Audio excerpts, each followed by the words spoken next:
This is the concept plane. With a full glass cabin, a hologram flight entertainment, and ergonomic leaf chairs that adapt to your body's shape, it's easy to get excited about what might come in the future. But this plane won't fly till the year 2050, which is fairly distant. And as the reality of a world without fossil fuels gets closer and closer, experts estimate that in the decade of 2040, we will have barely enough fossil fuels left, that it will be impossible to sustain us like we do today, without the use of other energy sources. But that's not the real issue here. Fossil fuels discharge a lot of CO2 when used, and air travel specifically is responsible for 12% of all CO2 emissions in the transportation industry. Something has to change, and new aircraft such as the Dreamliner and A350, though relatively efficient, still emit a lot of carbon dioxide. Aviation giants such as Airbus and Boeing are currently working on many new technologies for the future sustainability of air travel, and in the next few decades, what should we expect and anticipate? Turns out it's a lot more interesting than you might expect. Plane will go round the world. Will continue to reshape the aviation sector in the coming years. It took about 40 minutes. The plane came along, required no jet fuel at all. Electric drive system. Plug in inside here. A startup backed by Boeing and JetBlue. It's difficult to get any more green than this airplane.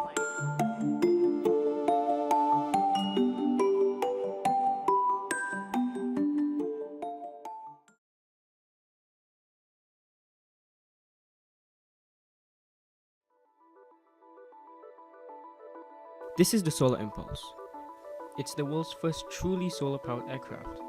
Using its lengthy array of many solar cells placed on its wing, it is self-sustaining, meaning that it could theoretically fly forever, given that the right weather conditions were present. The only time it ever needs to land is for maintenance and to change the pilot. But there's still one problem. It's slow. Like really slow, like 50 kilometers per hour slow. And even with its ultra-wide wings, wider than the 747 jumbo jet, it's only capable of carrying one passenger. At this pace, passengers would be better off taking the train. And new developments such as the Hyperloop and widely available high-speed rail in places like Japan, China, and Europe is posing a big threat to the airline industry. But let's go back to the concept plane.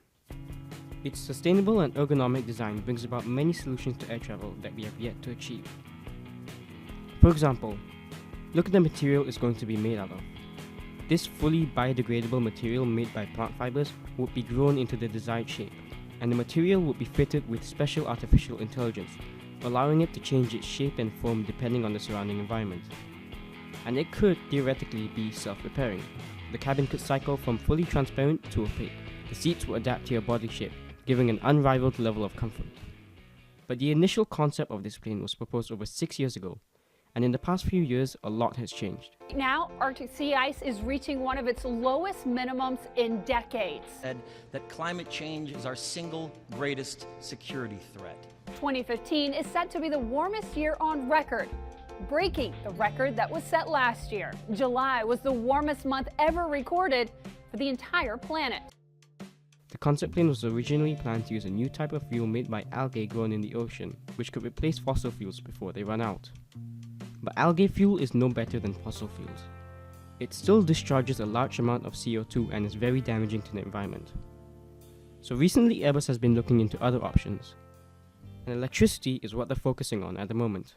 An aviation first of sorts, a flight across the English Channel in a plane powered only by lithium batteries. This is the plane. Their new E-Fan fully electric lithium-ion plane was the first electric plane to cross the English Channel.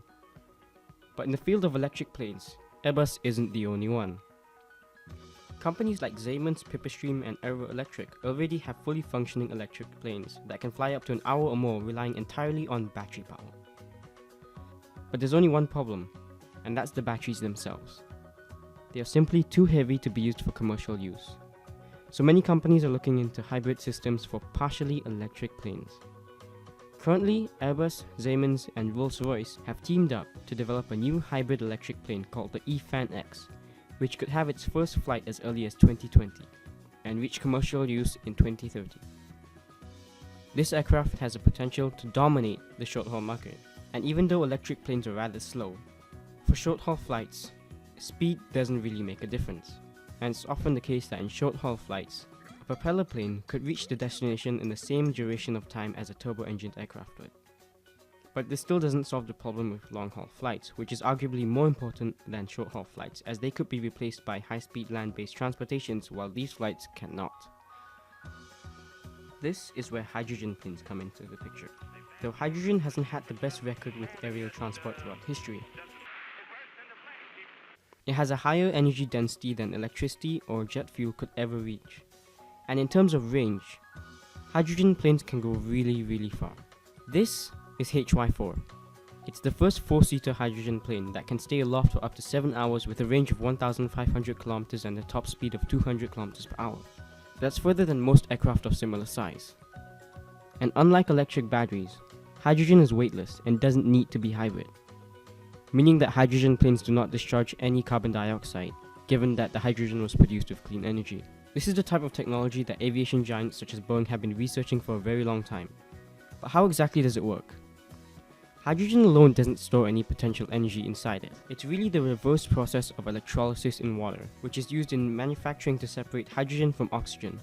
When hydrogen and oxygen are put together in a fuel cell, they produce an electric current and return to their form of water. And although hydrogen planes are slow at the moment, it is likely that as the technology advances, its top speed will likewise increase. This is the Bombardier Dash 8. It's a propeller plane, but it's still able to reach a speed of 667 km per hour. At that speed on the famous London to New York route, the flight time would be less than 8.5 hours. 2.5 hours slower than the current flight, but a worthy sacrifice for a plane that does not degrade the environment in any way. Hydrogen planes may well become the long-haul solution to air travel, but we'll just have to wait and see.